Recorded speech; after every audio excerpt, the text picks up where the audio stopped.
नमस्कार विद्यार्थी मित्र हो. मॅथ्स क्लासरूम मध्ये आपणा सर्वांचं मनपूर्वक स्वागत. मी डी.जे. वाघ, श्री वसंतराव जयवंतराव देशमुख हायस्कूल कोल्हापूर.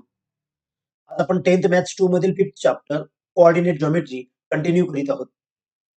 आजच्या या व्हिडिओमध्ये प्रॅक्टिस सेट 5.2 ज्या अंतर्गत mid point formula, centroid formula अशा पद्धतीने तयार होतो आणि त्यावरील आधारित उदाहरणे याविषयी अधिक माहिती जाणून घेऊ. So let's get started.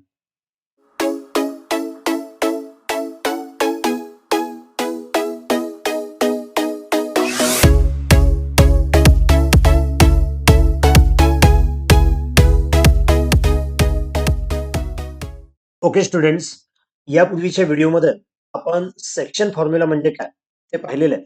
ते थोडंसं पुन्हा एकदा रिकॉल करून घेऊया. सपोज हा सेगमेंट AB आहे, ज्यामध्ये A पॉइंटचे कोऑर्डिनेट्स x1 y1 आहेत आणि B पॉइंटचे कोऑर्डिनेट्स x2 y2 आहेत. याच सेगमेंटवर P हा असा पॉइंट आहे की AP इज टू PB हा रेशो म्हणजेच M इज टू N आहे. याचा अर्थ AP आणि PB या सेगमेंटची लेंथ घेतली आणि त्याचा जर आपण रेशो कॅल्क्युलेट केला तर तो M इज टू N येतो. त्यावेळी P या पॉइंटचे कोऑर्डिनेट्स म्हणजेच XY जर आपल्याला फाइंड आउट करायचे असतील तर आपण सेक्शन फॉर्म्युला वापरत होतो. हा सेक्शन फॉर्म्युला काय सांगतो पहा, x which is equal to mx2 plus nx1 upon m plus n, किंवा y जर फाइंड आउट करायचं असेल तर my2 plus ny1 अपॉन m plus n या पद्धतीने आपण हा सेक्शन फॉर्म्युला वापरत होतो. तर याचाच आधार घेऊन आपण एखादा मिड पॉइंट असेल, सेगमेंटचा जर एखादा मिड पॉइंट असेल तर त्याचे कोऑर्डिनेट्स कशा पद्धतीने फाइंड आउट केले जातात ते पाहायचे आहेत. म्हणजेच आपल्याला mid point formula find out करायचं. इथं आपल्याला ही जी फिगर दिसते ज्यामध्ये ए बी हा सेगमेंट आहे, त्यामध्ये ए चे कोऑर्डिनेट्स x1 y1 आणि बी चे कोऑर्डिनेट्स x2 y2 आहेत. इथं पी हा पॉइंट त्या सेगमेंटवर कुठेही नाही आहे, तर तो त्याच्या मिड पॉइंटला आहे, म्हणजे हा मिड पॉइंट आहे सेगमेंट एबीचा. अशा वेळी याचे कोऑर्डिनेट्स काय असू शकतात ते या फॉर्म्युलेच्या आधारे शोधूया. जर पी हा मिड पॉइंट असेल तर याचाच अर्थ असा होतो की एपी आणि पीबी हे डिस्टन्स सेम आहे, म्हणजे जेवढा एम आहे तेवढाच एन आहे, म्हणजे एम इज टू एन हा जो रेशो येणार आहे या फिगर मध्ये, एम इज टू एन हा जो रेशो येईल तो 1 इज टू 1 येईल. म्हणजे एम ची व्हॅल्यू जर आपण 1 कन्सिडर केली तर एन ची व्हॅल्यू सुद्धा 1 असेल.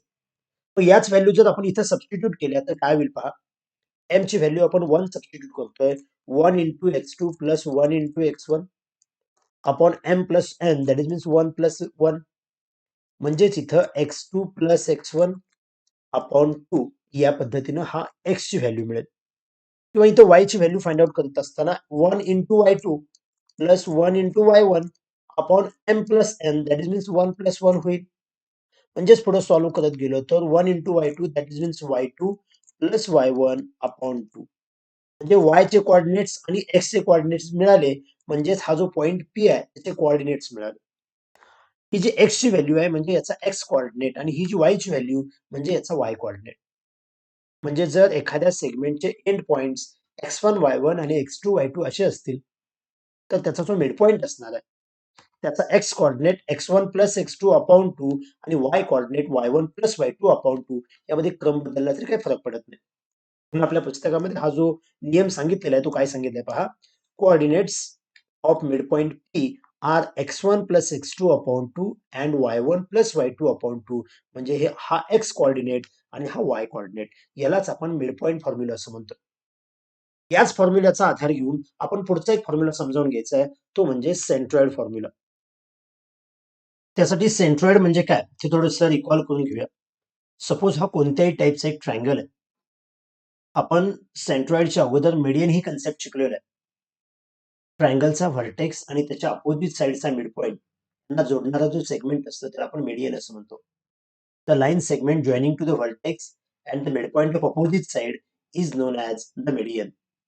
काय म्हणतो पुन्हा एकदा लक्षात येते का पहा, व्हर्टेक्सला आणि त्याच्या अपोजिट असणाऱ्या साइडच्या मिड पॉइंटला जोडणारा जो सेगमेंट असतो त्यालाच आपण मीडियन असं म्हणतो.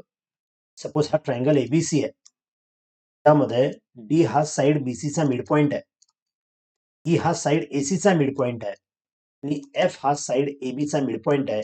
त्यावेळी हा सेगमेंट एडी असेल, बी असेल किंवा सीएफ असेल यांना आपण मीडियन असं म्हणतो. कोणत्याही ट्रायंगल असेल तर त्याचे सगळे जे मीडियन्स आहेत ते एकाच ठिकाणी इंटरसेक्ट होतात. That is means all the medians are concurrent. And this point of concurrence of all the medians is known as the centroid and it is denoted by the letter G. म्हणजेच ट्रायंगलच्या median ज्या ठिकाणी intersect होतात त्याला आपण centroid असं म्हणतो.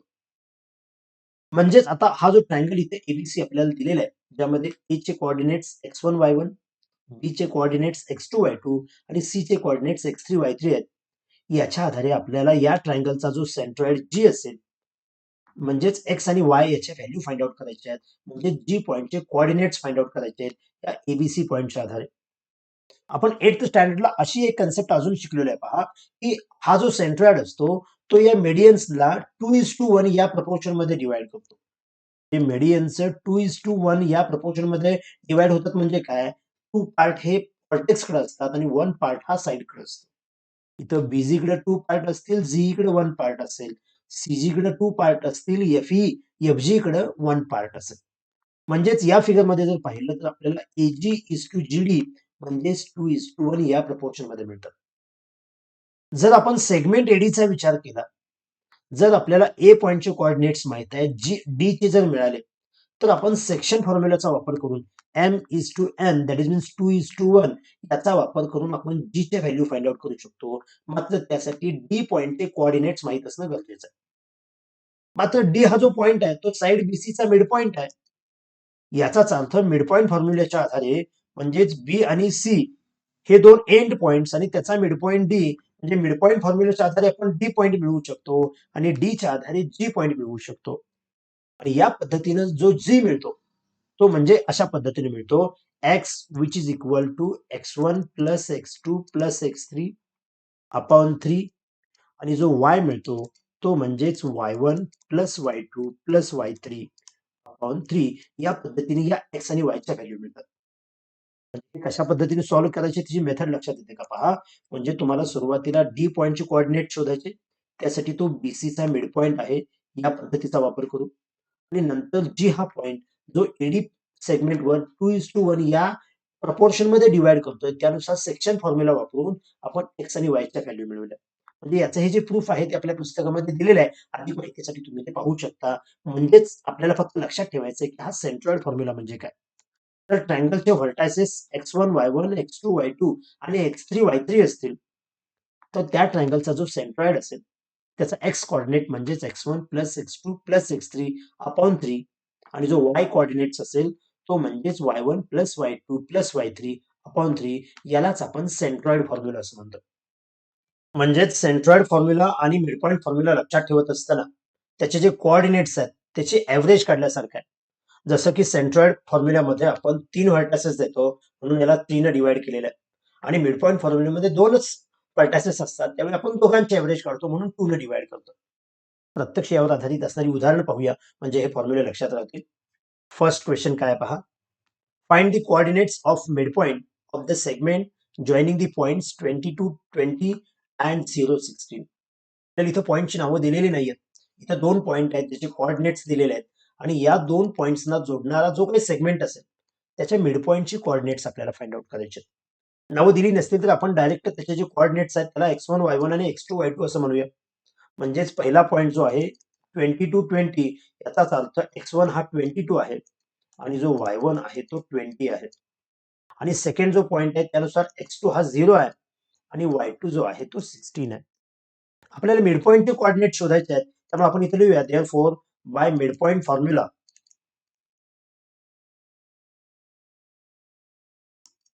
त्याला mid point formula काय सांगतो पहा. जर x फाइंड आउट करायचं असेल तर x1 प्लस x2 दोघांचीच एव्हरेज काढत असताना आपण 2 ने डिवाइड करतो. म्हणजेच x1 ची व्हॅल्यू जी 22 आहे त्यामध्ये x2 म्हणजे 0 ऍड केला त्याला 2 ने डिवाइड केलं म्हणजेच 22 अपॉन 2 मीन्स 11 हा x कोऑर्डिनेट आपल्याला 11 मिळेल. सेम वे जर y फाइंड आउट करायचं असेल तर आपण y1 प्लस y2 अपॉन 2 करतो. म्हणजेच y1 ची व्हॅल्यू 20 प्लस y2 ची व्हॅल्यू 16 अपॉन 2 म्हणजे त्यांची जर ऍडिशन केली तर 36 होईल अपॉन 2 दॅट इज मीन्स 18. ज्या पद्धतीने x फाइंड आउट केला त्याच पद्धतीनं y फाइंड आउट केला. मग हे जे कोऑर्डिनेट्स असतील x आणि y म्हणजेच त्या मिड पॉइंटचे कोऑर्डिनेट्स आहेत. देअरफॉर आपण इथं असं लिहूया the coordinates of midpoint are X and Y that is means 11 and 18 या पद्धतीने हा मिड पॉइंट फॉर्म्युला वापरायचा. त्याच पद्धतीने सेक्शन फॉर्म्युल्यावर साधं उदाहरण कसं असू शकतं पहा. Find the centroids of the triangles whose vertices are given below. आपल्याला ट्रायंगलचे व्हर्टायसेस दिलेले आहेत म्हणजे 3 पॉइंट्स दिलेले आहेत. म्हणजेच त्याचे कोऑर्डिनेट्सचा जर विचार केला तर x1 y1 x2 y2 x3 y3 असे 3 कोऑर्डिनेट्स दिलेले आहेत आणि आपल्याला त्याचा सेंट्रॉइड विचारलेला आहे म्हणजे सेंट्रॉइडचे कोऑर्डिनेट्स विचारलेले आहेत. इथे आपल्याला नावं दिली नसतील तर आपण डायरेक्ट x1 y1 च्या किमती लिहूया. इथे आपल्याला जो x1 आहे तो -7, जो y1 आहे तो 6, सेम वे जो x2 आहे तो 2 आणि जो y2 आहे तो -2. x3 म्हणजे थर्ड पॉइंट मधला x कोऑर्डिनेट 8 आणि y कोऑर्डिनेट म्हणजेच y3 जो आपल्याला 5 दिलेला आहे. आता या पॉइंटच्या आधारे म्हणजेच कोऑर्डिनेटच्या आधारे आपण तो फॉर्म्युला वापरूया. देअरफॉर बाय सेंट्रॉइड फॉर्म्युला त्यावेळी आपण मिडपॉइंट फॉर्म्युला वापरत असताना एक्स म्हणतो त्यावेळी दोघांचे एव्हरेज असते. म्हणजे अशा पद्धतीने आपण लक्षात ठेवू आणि इथं तिघांचे एव्हरेज आहे म्हणून डिवाइड करतो आपण 3 न. म्हणजेच इथं x1 plus x2 plus x3 upon 3 होतो. म्हणजेच पुढे जर आपण सॉल्व्ह करत गेलो तर x1 means -7 plus x2 means 2 and x3 means 8 आणि याची जी सम असेल त्याला 3 ने डिवाइड करायचं. म्हणजेच पुढे आपण सॉल्व्ह करत जाऊया. -7 plus 2 that is means -5 -5 plus 8 that is means 3 किंवा आपण असं म्हणू शकतो 8 प्लस 2 10 10 मायनस 7 3 अँड 3 अपॉन 3 म्हणजे 1 होईल. याचाच अर्थ इथं x ची जी व्हॅल्यू मिळाली ती आपल्याला 1 मिळाली. ऑल्सो आपण जर y फाइंड आउट करायचं असेल म्हणजेच y कोऑर्डिनेट फाइंड आउट करत असताना y1 plus y2 plus y3 upon 3 असं म्हणायला पाहिजे. म्हणजेच त्याच्या जर व्हॅल्यू आपण सबस्टिट्यूट केल्या y1 जो आहे तो 6 आहे, y2 जो आहे तो -2 आहे आणि y3 जो आहे तो 5 आहे. त्याला आपण 3 ने डिवाइड करूया. 6 minus 2 means 4. 4 plus 5 that is means 9. 9 upon 3 that is means 3. म्हणजे आपल्याला y कोऑर्डिनेट 3 मिळाला. म्हणजे हे जे कोऑर्डिनेट्स असतील तो सेंट्रॉइडचे कोऑर्डिनेट्स आहेत. देअरफॉर आपण पुन्हा फायनली असं म्हणू शकतो दी कोऑर्डिनेट्स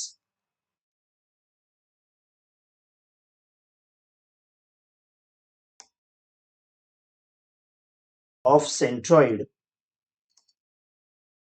आर सेंट्रॉइडचे जे कोऑर्डिनेट असणार आहे ते म्हणजेच x y that is means 1 and 3 या पद्धतीने आपण हे आन्सर सांगू शकतो. आता याच फॉर्म्युलाचा वापर होणारी थोडीशी वेगळी उदाहरणं पाहूया. नेक्स्ट क्वेश्चन कसा आहे पहा. Point P is the center of the circle and AB is the diameter. Find the coordinates of point B if the coordinates of point A and P are dot and dot respectively. आपल्याला A आणि P या दोन पॉइंटचे coordinates दिलेले आहेत. जिथं P हा centre आहे आणि AB हा डायमीटर आहे. पण आपल्या सोयीसाठी असा एखादा सर्कल ड्रॉ करून घेऊया जेणेकरून फिगरची जी काही कन्सेप्ट आहे ती आपल्या लक्षात येईल.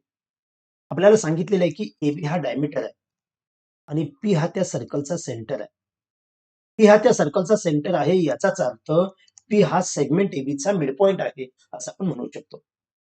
आपल्याला इथं कोऑर्डिनेट्स देत असताना ए पॉइंटचे जे कोऑर्डिनेट्स दिलेले आहेत ते म्हणजेच 2 -3 दिलेले आहेत. ते पी पॉइंटचे कोऑर्डिनेट्स म्हणजेच -2 0 दिलेले आहेत आणि आपल्याला बी पॉइंटचे कोऑर्डिनेट्स विचारलेले आहेत.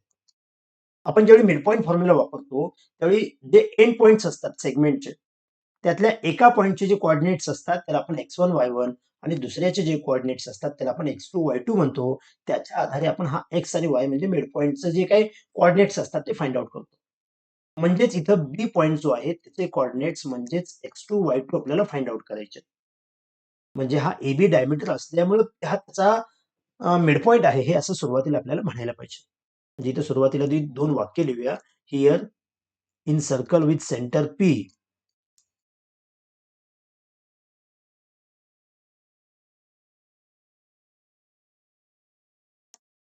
Segment AB is the diameter. म्हणजे या सर्कलमध्ये AB जो आहे तो डायमीटर आहे याचाच अर्थ P त्याचा मिड पॉइंट आहे. त्यानंतर आपण असं म्हणू शकतो point P is the mid point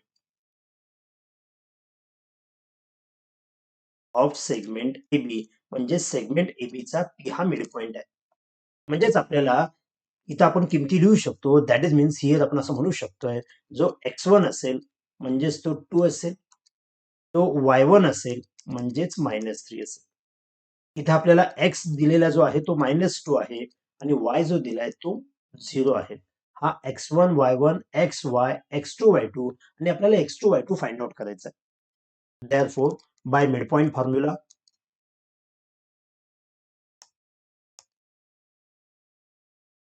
आपल्याला मिडपॉइंट फॉर्म्युला काय सांगतो, जर x ची व्हॅल्यू फाइंड आउट करायची असेल तर x1 प्लस x2 अपॉन 2 करतो. मग त्याच फॉर्म्युलाचा वापर करून आपण x आणि x1 माहित असताना x2 फाइंड आउट करूया.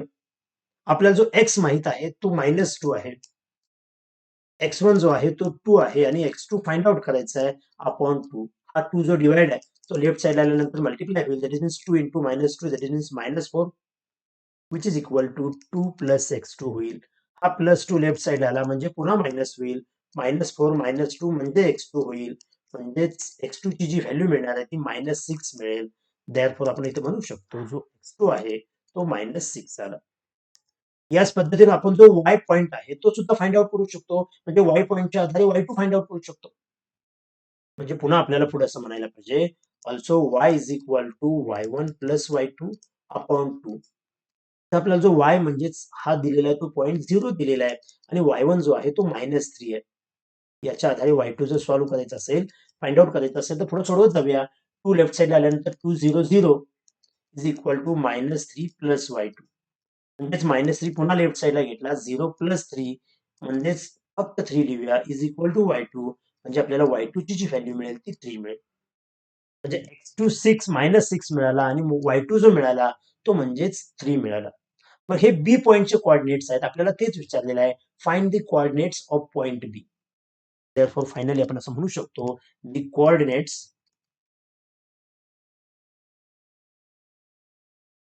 Of point B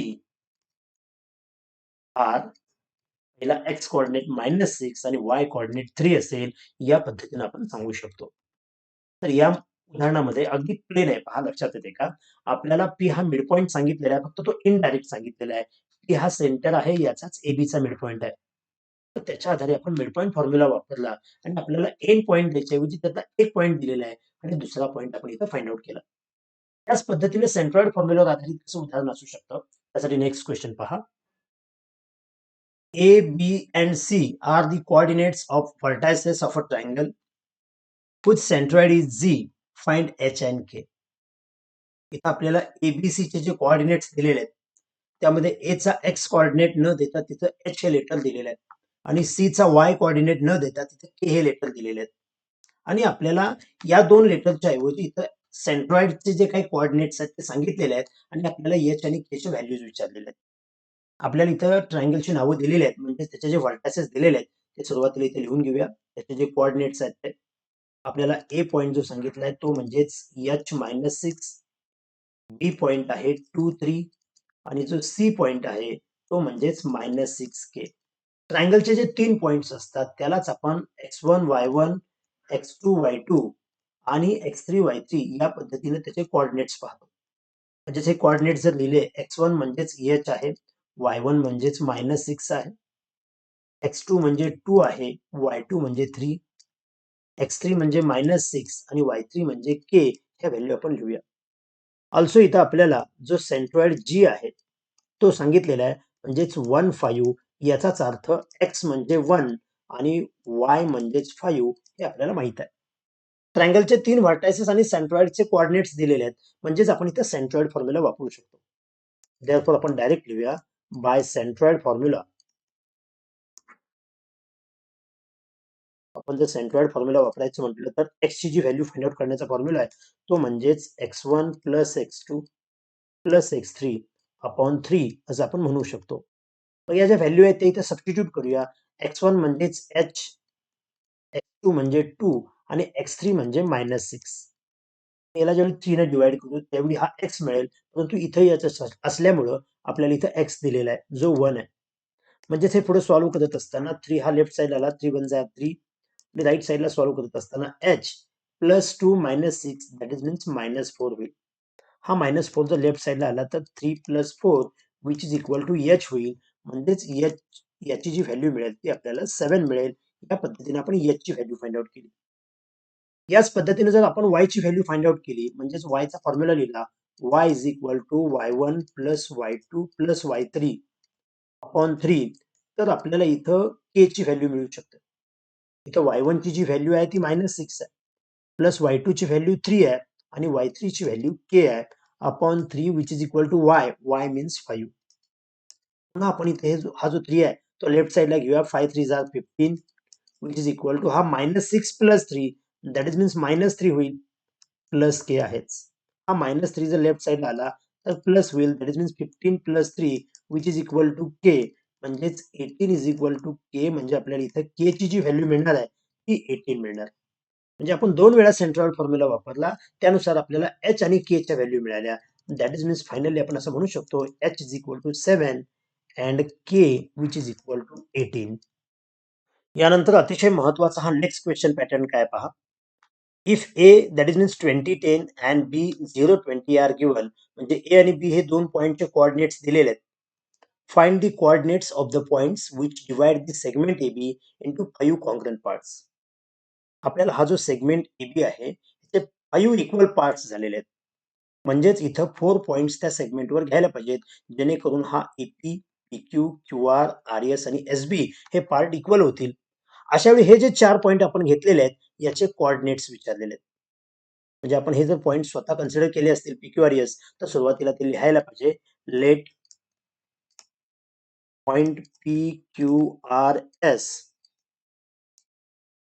divides the segment point PQRS divide the segment तो जो AB सेगमेंट आहे तो डिवाइड होतो इनटू 5 इक्वल पार्ट्स.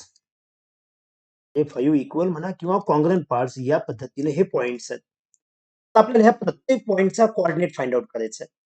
आपण ऍट अ टाइम एका पॉइंटचा जर विचार केला म्हणजे सुरुवातीला P पॉइंटचा विचार केला तर आपण म्हणू शकतो की AP हा जो सेगमेंट आहे तो सिंगल आहे आणि याच्यापेक्षा 4 सेगमेंट जे आहेत याला इक्वल असणारे ते राईट साइडला आहेत. म्हणजे ज्यावेळी आपण P पॉइंटचा विचार करतो तेव्हा EP इज टू PB असा जर आपण रेशो फाइंड आउट केला तर तो 1:4 येईल किंवा Q पॉइंटचा विचार केला तर तो 2:3 येईल. R पॉइंटचा विचार केला तर तो 3:2 आणि S पॉइंटचा विचार केला तर तो 4:1 या पद्धतीने आपण तो रेशो सांगू शकतो. मग जेव्हा सेगमेंटच्या एखाद्या सेगमेंटवर एखादा पॉइंट देऊन जर त्याचा रेशो माहित असेल आणि त्या सेगमेंटचे एंड पॉइंट्स माहित असतील तर आपण त्यासाठी जो सेक्शन फॉर्म्युला आहे तो वापरू शकतो. म्हणजे सेक्शन फॉर्म्युलाचा वापर करून आपण सुरुवातीला P पॉइंटचे कोऑर्डिनेट इथं फाइंड आउट करूया. इथे मी काय म्हणतोय पहा त्यासाठी सुरुवातीला इथे लिहूया नाव फॉर पॉइंट P पण P पॉइंटचा जर विचार केला तर जो रेशो M:n आहे तो म्हणजेच 1:4 हा M म्हणजे 1 सेगमेंट येतो आणि इथला पुढचा जो N आहे तो 4 सेगमेंट येतो. Therefore बाय सेक्शन फॉर्म्युला आपण सेक्शन फॉर्म्युला वापरत असताना x आणि y असे दोन्ही व्हॅल्यू फाइंड आउट करतो. हा x म्हणजे P चा y सुद्धा P चा. आता फक्त पॉइंट P चा आपण विचार करतोय. आपल्याला सेक्शन फॉर्म्युला जो या पूर्वीच्या व्हिडिओमध्ये आपण वापरलेला आहे म्हणजेच mx2 plus nx1 upon m plus n म्हणजेच त्या जर व्हॅल्यू आपण इथं सबस्टिट्यूट केल्या तर काय होईल पहा m plus n that is means 1 plus 4 mx2 that is means 1 into x2 plus nx1 that is means 4 into x1. पण ज्यावेळी P पॉइंटचा विचार करतोय त्यावेळी हा x1 हा y1 आणि हा x2 हा y2 म्हणजेच x2 जो आहे तो 0 आणि x1 जो आहे तो 20 म्हणजेच x2 च्या ठिकाणी आपण 0 आणि x1 च्या ठिकाणी 20 लिहूया. म्हणजेच हे पुढे जर सॉल्व्ह करत गेलो तर आपल्याला 100 प्लस 24 जार 80 होईल आणि divided by 4 plus 1 that is means 5 80 plus 80 upon 5 that is means 16 म्हणजे आपल्याला x कोऑर्डिनेट 16 मिळेल. ऑल्सो जर आपण इथं y चा फॉर्म्युला वापरला म्हणजेच जो section formula y is equal to my2 plus ny1 अपॉन m प्लस n तर आपल्याला y कोऑर्डिनेट मिळू शकतो. म्हणजेच पुन्हा इथं m:n तोच असेल कारण आपण अजून P पॉइंटचाच विचार करतोय म्हणजेच 1 प्लस 4 असेल 1 इंटू y2 म्हणजेच my2 4 into y1 that is means ny1. पुन्हा आपण हे जर पॉइंट पाहिले तर हा y1 असेल आणि हा y2 असेल. म्हणजे y2 जो आहे तो आपल्याला 20 दिलेला आहे आणि जो y1 आहे तो 10 आहे. म्हणजे पुढे सॉल्व्ह करत जाऊया. 20 1s R 20 plus 10 4s R 40 upon 5 होईल. दॅट इज मीन्स 20 प्लस 40 म्हणजे 60 अपॉन 5 म्हणजेच 12 म्हणजे इथं y कोऑर्डिनेट आपल्याला 12 मिळेल. म्हणजे आपण पी पॉइंटचा ज्यावेळी विचार करतो त्यावेळी एक्स कोऑर्डिनेट हा आपल्याला 16 मिळाला आणि वाय कोऑर्डिनेट हा आपल्याला 12 मिळाला. म्हणजे हे पी चे कोऑर्डिनेट्स मिळाले. आता या पॉइंटच्या आधारे आपण क्यू आर एस हे पॉइंट मिळवू शकतो. पण प्रत्येक वेळी सेक्शन फॉर्म्युला वापरायला पाहिजे असंही नाहीये. जर तुम्ही सेक्शन फॉर्म्युला वापरणार असाल म्हणजे क्यू पॉइंटचा जर आपण विचार केला तर AQ म्हणजे 2 पार्ट आहेत आणि QB म्हणजे 3 पार्ट आहेत. म्हणजे हा रेशो 2:3 घेऊन आपण पुन्हा XY चे फॉर्म्युले जर वापरले तर आपल्याला Q चे कोऑर्डिनेट्स मिळतात. त्याच पद्धतीनं R आणि S चे कोऑर्डिनेट्स मिळवू शकतो. परंतु जर आपण थोडीशी फिगर ऑब्झर्व्ह केली तर आता आपल्या लक्षात येईल की हा संपूर्ण जो सेगमेंट PB आहे याचा R हा मिड पॉइंट आहे. म्हणजे सुरुवातीला जर आपण R चे कोऑर्डिनेट्स फाइंड आउट करायचे ठरवलं तर हा सेगमेंट PB चा मिड पॉइंट होतोय. म्हणजे मिड पॉइंट फॉर्म्युलेच्या आधारे R फाइंड आउट करतो. आणि त्यानंतर या पी-आरचा मिडपॉइंट क्यू आणि ह्या आर-बीचा मिडपॉइंट एस याच्या आधारे क्यू आणि एस सुद्धा फाइंड आउट करू शकतो. म्हणजे इथून पुढे आपण मिडपॉइंट फॉर्म्युला वापरू शकतोय. म्हणजे सेक्शन फॉर्म्युला वापरण्याची आवश्यकता नाही आणि जरी वापरला तरी चालेल. मी पटपट फक्त ऑलरेडी इथं मिडपॉइंट फॉर्म्युला वापरून सॉल्व्ह करून घेतोय म्हणजे तुमच्या लक्षात येईल. ओके. म्हणजेच हा जो पीबी सेगमेंट आहे त्याचा हा आर मिडपॉइंट कन्सिडर करून आपण मिडपॉइंट फॉर्म्युला वापरला. मी ऑलरेडी ते सोडवून घेतलं. म्हणजेच हा x1 y1 आणि हा x2 y2 कन्सिडर केला. मिडपॉइंट फॉर्म्युलानुसार x1 x2 ची एव्हरेज घेतली, y1 y2 ची एव्हरेज घेतली म्हणजे आम्हाला x आणि y मिळाला. म्हणजेच हा जो पीबी सेगमेंट आहे त्याचा हा जो आर मिडपॉइंट आहे त्याचे कोऑर्डिनेट्स मिळाले. ते म्हणजेच हे 8 अँड 16 मिळाले. त्याच पद्धतीने पुढच्या स्टेपला तुम्ही पी-आर हा सेगमेंट त्याचा क्यू मिडपॉइंट घेऊन मिडपॉइंट फॉर्म्युला वापरू शकता. त्यासाठी हा x1 y1 आणि हा x2 y2 घ्या आणि याच पद्धतीने करा. त्याच्या पुढे जाऊन आरबी हा जो सेगमेंट आहे त्याचा एस मिड पॉइंट घ्या. त्यासाठी हा x1 y1 असेल आणि हा x2 y2 असेल. पुन्हा याच पद्धतीने करणार. म्हणजे या पद्धतीने तुम्ही प्रत्येक पॉइंटचे कोऑर्डिनेट शोधू शकता. त्यापेक्षा वेगळं उदाहरण तुम्हाला असू शकतं, की इथं जसं इक्वल 5 पार्ट्स दिलते त्याऐवजी इक्वल 4 पार्ट्स जर दिले, तर ते एक्झाम्पल इथून पुढे स्टार्ट होईल. म्हणजे जसं इथून चालू केलं किंवा 3 इक्वल पार्ट्स दिले, तरी आपण सांगू शकतो, की सेक्शन फॉर्म्युला किंवा मिड पॉइंट फॉर्म्युला याच्या आधारे सॉल्व्ह करू शकतो. तर याला बेस्ट जी काही पॅरलल एक्झाम्पल्स आहेत, त्याचा तुम्ही थोडासा सराव करा. तर या व्हिडिओमध्ये आपण mid point formula, centroid formula आणि सेक्शन फॉर्म्युलावर आधारित काही उदाहरणं यांचा सराव केला. जर हा व्हिडिओ आवडला असेल तर लाईक करा. इयत्ता 10वीच्या जास्तीत जास्त विद्यार्थ्यांना शेअर करा आणि चॅनल सबस्क्राईब करायचा राहिला असेल तर आठवणीने सबस्क्राईब करा. Thank you.